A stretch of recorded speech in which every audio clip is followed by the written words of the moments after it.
Pattern medicine भाग सप्तम।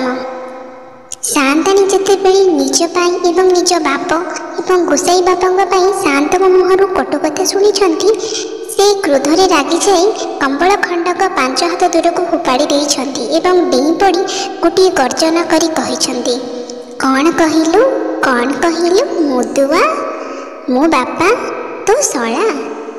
एवं यह कहवा पर से कहिछंती दिन जाक जाई केउटी पड़िथिलु, कौन कहलु उस्मान तारा।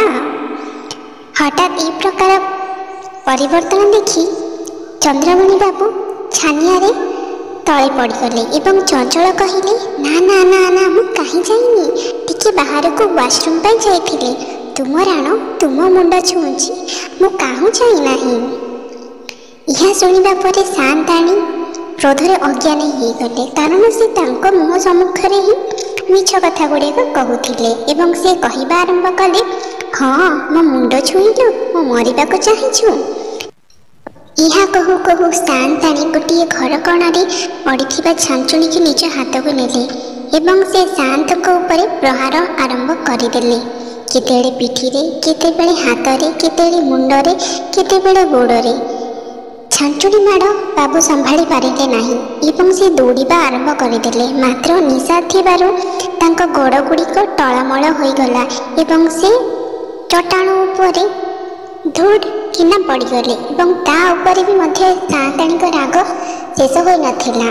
जेतेबेले शांत तले पड़ जाइछंती सान्ताणी अत्यधिक क्रोधित होई पुणी थरे छांचुणी माड़ तांको ऊपर असराय वर्षा करबा आरंभ कर देइछंती।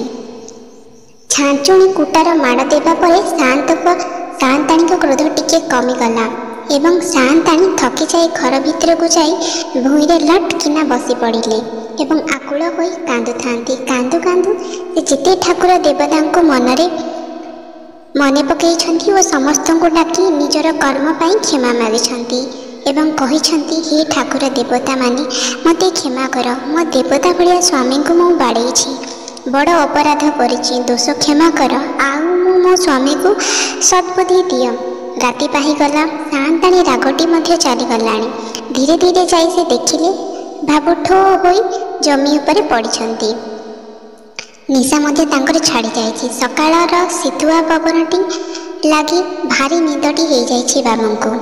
तांको नाक गुड़िक घड़ घड़ कर डाकुछि। सान्ताणी टिके अनाई देखिले शांतଙ୍କ उपरको एवं पिठी हाथ गोड़ जो जगार सब छांचुणी माड़ पड़िथिला ताहा सब फुली जाइछि एवं गोटे जगार रक्त मध्य बाहरी जाइछि, मात्र ताहा सुखी मध्य गलाणी। ये सब देखिला परे से भारी आकुल होई कांदिबारे लागिले एवं मने मध्य कहिछन्ती, हाय हाय मु कौन कली, मो स्वामी देवता को छांचुणी रे बाड़ेइली, हाय हाय हाय मो दशा कौन हेबो। आउ थरे से ठाकुर देवता मान को डाकिछन्ती एवं निज दोष पाई क्षमा मध्य मागिछन्ती एवं तांको आखिरु धार धार होई लुह गुड़िक बही जाउथाए एवं से गिनाए राशि माल पानी देह जाक लगाइबा आरंभ कर देइछन्ती। शांतंकर दिन जाए 2 घड़ा घड़िक सरिछि। बाबूंक निद भांगी जाइछि एवं से टिकिए अनाई देखिछन्ती शांताणी पाखरे बसिछन्ती। तांको मन मध्यरे भारी गोटे डर पशिगला, किए जाने से आउ थरे बा छांचुणी उठाई तांको बाड़ी न पकांती, तेणु से निद तो नाही, आखि बुद्धि सेमिति ही घाइला होई पड़ी थांती एवं आउ थरे से धीरे धीरे अनाई देखिछन्ती सान्ताणी मुहरे तो रागर चिन्ह नाही एवं तांको आखि गुड़िकरू धारा गुड़िक बही जाउछि एवं से धीरे धीरे शांतଙ୍କ गोड़े तेल घसी देउछन्ती। सान्ताणी को एभली कार्यकलाप से बुझी पारि नाहंती। आपण कौन भावुछन्ती, शांत पुणी थरे छांचुणी माड़ खाइबे ना वर्तमान जहाँ सब घटुछि तांको सामने ताहा शांतकर केवल एक दिवा स्वप्न।